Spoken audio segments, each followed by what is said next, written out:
I've said this before, but I'm going to say it again.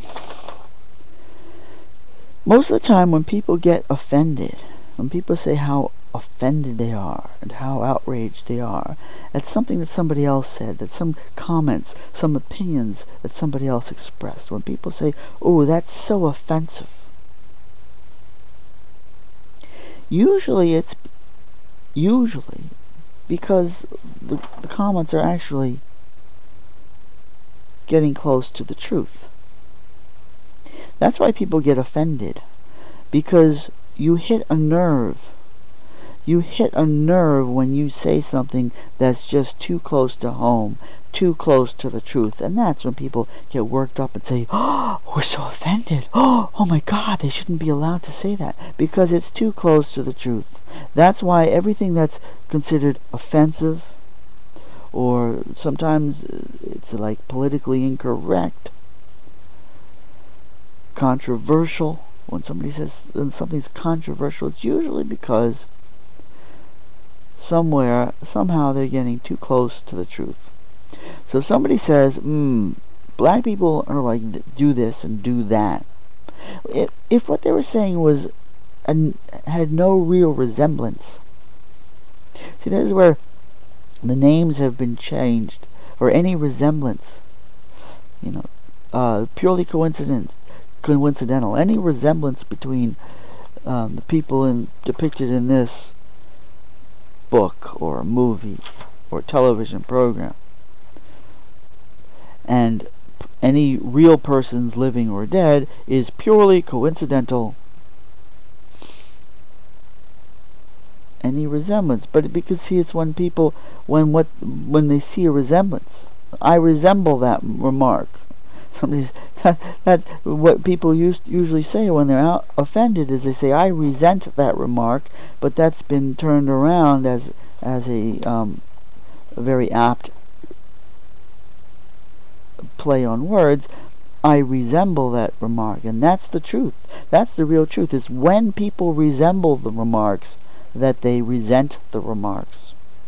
People really only resent if they resemble. If somebody says something that's completely ridiculous and patently obvious, that is just completely bogus, people are not likely to get really worked up about being offended by it. They might just be very baffled by it.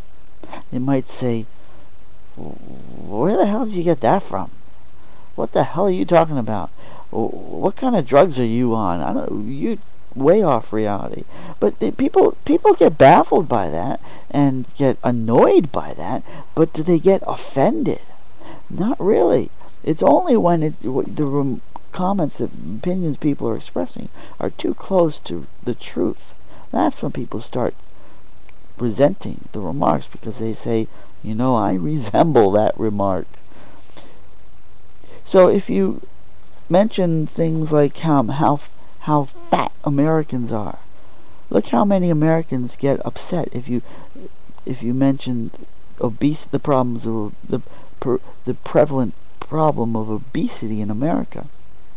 And who's getting the most upset about it? The thin people?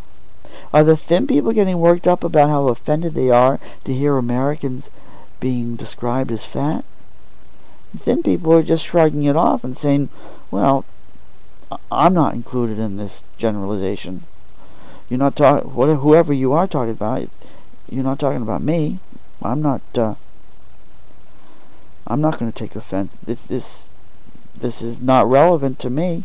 It's not pertinent to me, because I'm not fat. It's the fucking fat pigs who get up on their fat asses and say, we're so offended. Ooh, you're so offensive. And it's that way with anything. Make some comments about anorexics, and they're going to, anorexics are too thin. Oh, they're going to take offense at that. Oh, this woman, she looks like a fucking skeleton, and it's pretty scary and morbid just to look at her. Oh, I'm offended by your remarks. You're offended because you resemble those remarks, and because you resemble a skeleton. If you're offended by hearing about how Americans are fat, it's most likely because you resemble a big fat fucking hippo.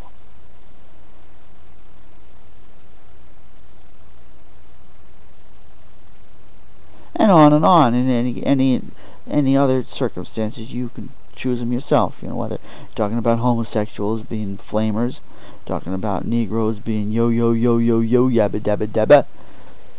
You're talking about what was the other one I was going to mention? Who knows?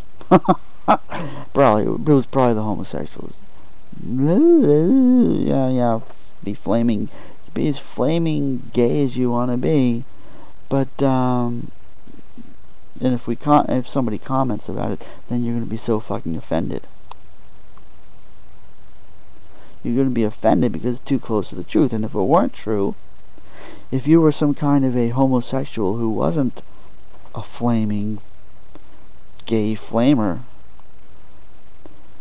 then you might say, well, that doesn't apply to me. I like to suck dicks, but I'm not a fag about it. Whatever that means. But it's when they are that they're going to take offense about it.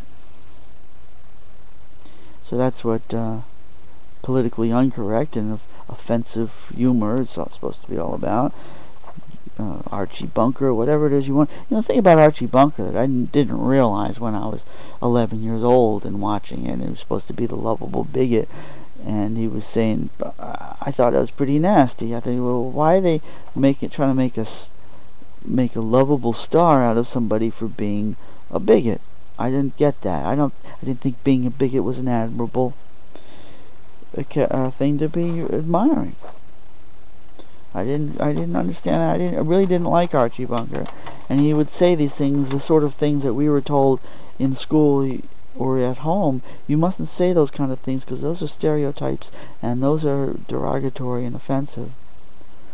But it's only as an adult you grow up and you start to realize what Archie Bunker was saying had more than a grain of truth to it most of the time.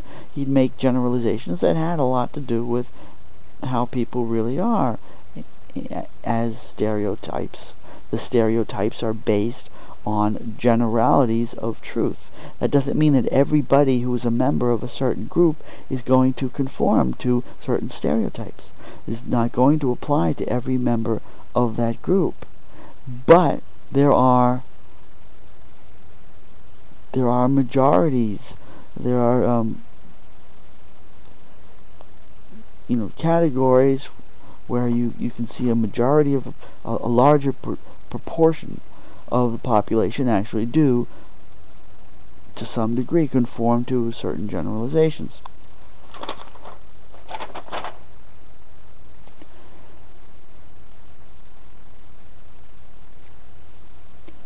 And while we're on the topic of this, might as well continue and mention, I mean, sort of like one of the core things about our whole notion of racism in America is kind of represented by Obama himself. All the hoopla that's made about how great it is to have a black president, and making such a fuss about the color of this man's skin and the origins of the continent of his ancestors, is itself an expression, a symptom of the ingrained racism of the United States of America and of American society. And what happens is, with this affirmative action type of mentality, what happens is it gets to where if you criticize a person who happens to be whatever it is, in this case, let's say black. If you criticize somebody who is black, there's going to be a certain number of people who are going to say, oh, the reason you're criticizing him is because he's black. And then you get to a situation where you're not allowed ever to criticize anything about anybody who is black, because it might be construed that the motives of your criticism are racially motivated. And then it becomes a situation where you are not allowed to criticize anybody of a certain group, because then that means that you're ipso facto necessarily your comments are the result of bigotry. And that in itself is a bigoted type of a mentality, because it means that we cannot judge a person by their own character, because to be able to judge a person by their character, we have to also be capable of criticizing them as well as praising them. And you get to a situation where you're not allowed to say anything bad. You know, it reminds me of that Twilight Zone episode with Will Robinson, Billy Mooney, who played this evil little kid with telekinetic, and more than telekinetic, he could just, with his brain, he could turn you into a frog or turn you into a jack-in-the-box or whatever he wanted. And everybody, all these adults, were scared to death to say anything that he might take offense at, because he would turn them into a frog or a jack-in-the-box or a stone, or make them just disappear. So everybody was constantly smiling, a fake smile, and saying, "Oh, everything's wonderful this morning. Isn't it the most wonderful day ever? And aren't you the greatest, nicest little boy that ever lived?" And it's all fake. And it's all done out of fear. And that's how it seems to me when you have a situation where you're not allowed to criticize, you're only allowed to say praise. It reminds me of that Twilight Zone episode. And as long as we are not allowed to criticize Obama without being or any other black person without being construed as being a bigot, by doing so, then we actually are living in a twilight zone of racism.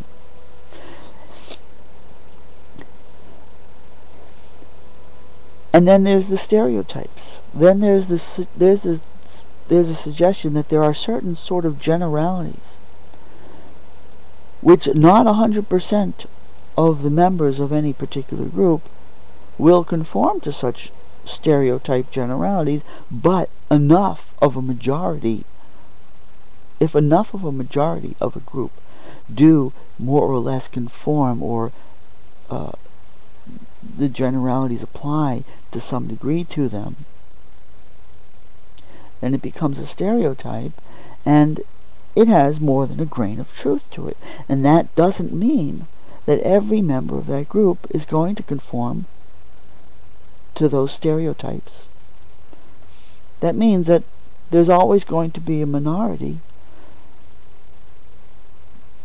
that there's always going to be the exceptions to whom the rules do not apply. There's always going to be a minority of dissent or of non-participation. So if you say all black people do this or do that, then that is a definite stereotyping, and it's going to be a false statement. There are going to be some black people who do not conform to that sort of stereotype. And same thing if you say all white people do this or do that.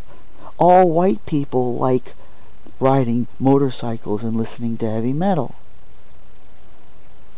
And that's a false statement. But some people might, particularly I suppose, some people will look at these things and say, well, heavy metal is really a white person type of music. It's basically only white people that would listen to it. But that doesn't mean that all white people do listen to heavy metal or enjoy it. And yet there's an element of truth to saying that heavy metal is a predominantly white expression, a white form of whatever you want to call it. If you want to call it music or art or culture or bullshit, that's a matter of your own personal opinion. So there are certain types of music that are classified as being generally black music, gospel music. Wow, hallelujah, amen, yo, wow. There's going to be, now that doesn't mean that all black people participate in that or even enjoy it. But there's enough of a majority, or the majority of those people that do participate in that type of music tend to be black people. So to say that, oh, well, that's racist to make these generalized stereotyping statements of saying that this type of a music is a black or a white type of a music. It's kind of ridiculous because there are differences like that. And a person can dislike certain types of things, like a person can dislike certain things that are generally viewed as typically or stereotypically black without necessarily disliking them because of the blackness, but just disliking them because they don't happen to like it as whatever it is, a style of music or a style of talking. And we really find it difficult to separate out these different aspects that are, I guess, pretty well interconnected and incorporated in each other. But I can tell you that there are certain types of comments. There's some people that will make certain types of comments that say, oh, well, white people are like this and white people are like that. And some of those things are things that I am not like. Some of those judgments do not apply to me. This is sort of rambled off in no particular, sort of aimlessly.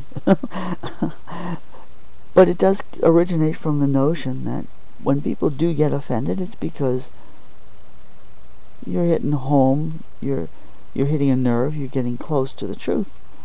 And when somebody makes a statement that doesn't really apply, for instance, if somebody were to come up to me and say, white people are fucking stupid because they listen to heavy metal, dumb, stupid heavy metal or punk music, or white people go around getting tattoos.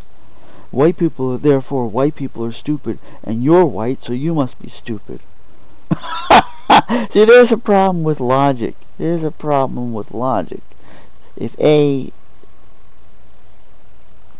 does to B, and B does to C, does that necessarily mean A does to C, or B does to D? It's a logic question. So if somebody comes up to me and says, you know what? You're stupid. Why? Because you're white. And why does that make me stupid? Well, white people are stupid because they get tattoos, but I don't have any tattoos. Well, then you must not be white. You're not white enough. See, am I going to get offended? If somebody tells me that if I don't participate in these things that they consider to be white things, that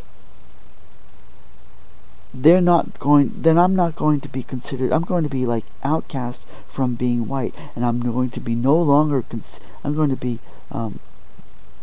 excommunicated from being considered white. And suddenly they're going to say, oh, well, if you don't do such and such and this and that, then you don't qualify as being really white. How upset am I supposed to get about that? Am I going to cry? Am I going to worry? Oh my God, I'm going to lose sleep because so-and-so thinks I'm not white. What difference does it make anyhow? Isn't that a pretty racist attitude to think that oh my God, your world's going to be shattered if you no longer classified as being one color or one race or the other? As long as that's supposed to shatter our world, then we are carrying a racist attitude, aren't we? Thinking that, oh, I can't live if I'm not classified as this race. And looking at it in the opposite direction. when people say, oh, well, black people like this, black people like jazz, black people like rhythm and blues or gospel, black people like fried chicken, and they like going yo yo yo yo yo. And then you find some black person who doesn't, some black person who tries to talk normal standard English, tries to dress like a human being and not with his pants falling around his ankles, and wearing hats backwards or whatever else the stereotypes are, and going around saying yo yo yo and wiggling and making these big fancy ridiculous gang handshake things. Then somebody will say, oh, well, you're not black enough. You're an Oreo because you're black on the outside, but you're white on the inside. Or you're an Uncle Tom. How upset is that black person who's suddenly told that he's not black enough? Supposed to be. There was an incident a couple months ago of, I think, an 8th grade. No, I think it was a 3rd grade student or a 4th grade student who was like the only black kid in his class or her class, I forget. It was male or female, but there was one black kid in the class, and this white teacher was saying, "Come on, read it. I don't know, read some poetry or something. Come on, read it more black. You should." This poor white, this pathetic white teacher was expecting the token black kid in the class to be able to present blackness and to talk in a black lingo. And you're not doing it black enough. Come on, be more of a yo. And that's the problem was that was a stereotype. And that was saying, well, if it's a generality that a certain proportion, possibly majority, of black people talk in a certain way, or listen to a certain type of music, or dress in a certain way, that 100% all black people therefore are somehow obligated culturally to behave and to think in the same manner and to talk in the same manner.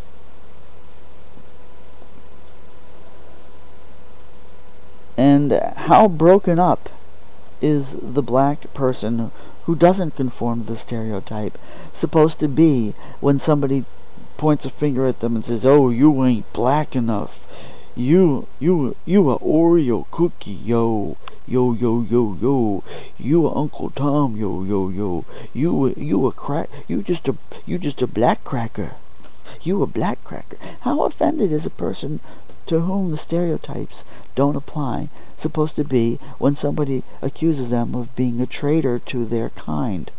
Now, I guess that's what it comes down to, if there was any point in all of this, is people, if you do not conform to the stereotype, somebody's going to accuse you of being a traitor to your kind. Which means that these stereotypes are may apply to the majority of the other members of whatever group you are technically a member of, but you may be among the dissenting minority or the exceptions to the rule, that these stereotypes do not apply to you individually. And in that case, how upset are you supposed to be that somebody will say, "Oh, well, you're a traitor to your kind because you are not conforming to the stereotypes"? And there is a point in pointing this out. It has to do with hitting home. When people get offended because you say something that actually does more or less apply to them. You say, "Oh, you members of this particular group behave this way and act this way and look this way," and then the person gets, "Oh, I'm so offended." If it doesn't apply, if this generalization doesn't apply, how offended is a person likely to get? I think a person is more likely to get offended when it actually does apply to them personally, and that when it doesn't apply to you personally, you're more likely to shrug it off and say, well, it just doesn't apply to me. It may apply to other people, but not to me. So somebody says something about Americans. Somebody says, you know what, Americans are a bunch of ignorant, pig-headed, aggressive bastards. Well, there's some truth. There's more truth to that than I care to even have to deal with. But that doesn't mean I'm one of them. I'm one of the ones that those people despise and tell me to leave the fucking country. So, am I going to get offended when somebody points out generalities about stereotypes about Americans? If there's truth to those stereotypes, but it doesn't apply to myself? Am I going to get offended if somebody says, well, if you don't act that way and have that mentality, then you must not be a real American. You are an un-American. You are not patriotic enough. You are a traitor to your kind, as far as you are being a traitor to your culture, to your nation, just by not conforming to the bogus stereotypes. And so what it really boils down to is the herd mentality. And generalities have to do with the herd mentality and the majority. And do we have the right to think independently and individually for ourselves and arrive at our own individual, independent conclusions about things?